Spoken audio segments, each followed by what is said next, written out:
When I'm racing, I'm allowed a combination of 6 sails to go on the front of the boat.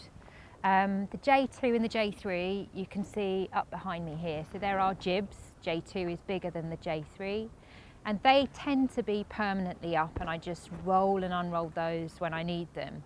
And then there's another 4 sails that I can fly off the bowsprit.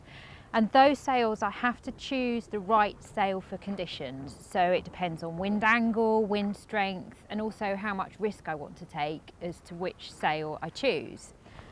I'm currently sitting on one of them here. So this is my J0.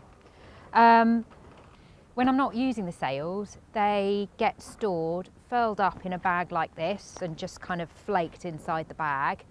And then I have to move the bags around the boat and make sure that I'm storing the sails in the position where their weight is going to have maximum effect for performance, which normally is at the back of the boat.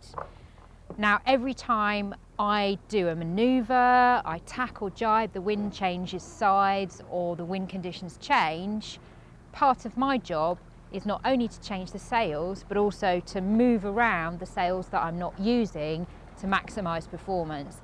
And this probably for me is one of the more challenging aspects of sailing this boat.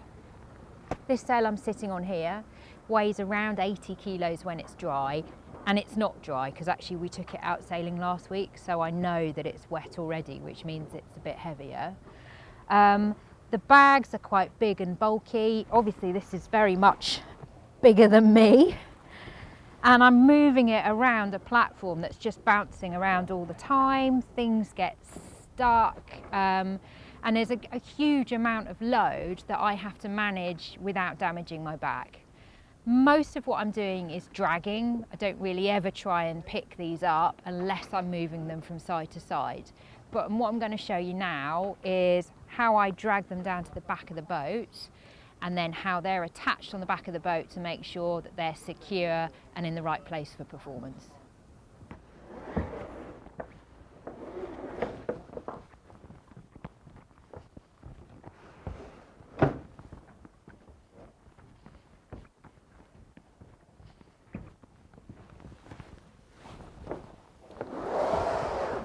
Of course, I'm doing this on the dock in flat water, just with one sail, so you can imagine how much effort it is when the boat's doing 20 knots and there's water everywhere.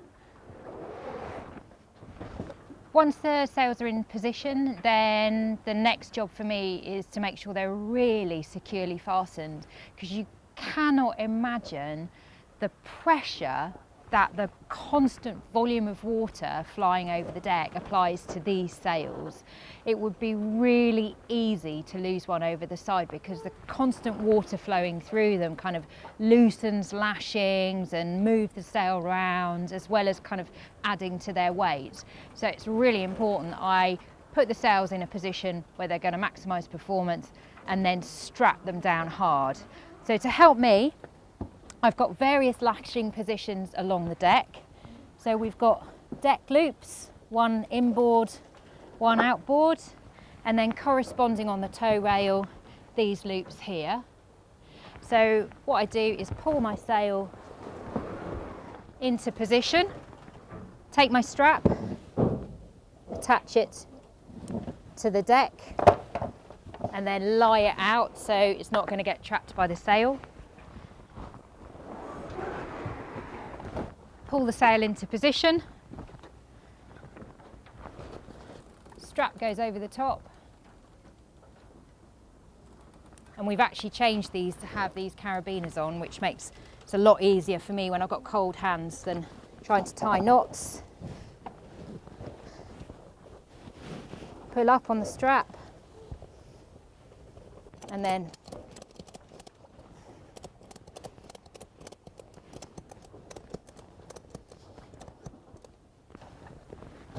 really graunch that strap into place, and I'd be putting another sail on top of this, and then if I'm feeling really strong, maybe another one on top of that, every time really pulling that stack down so those sails can't move.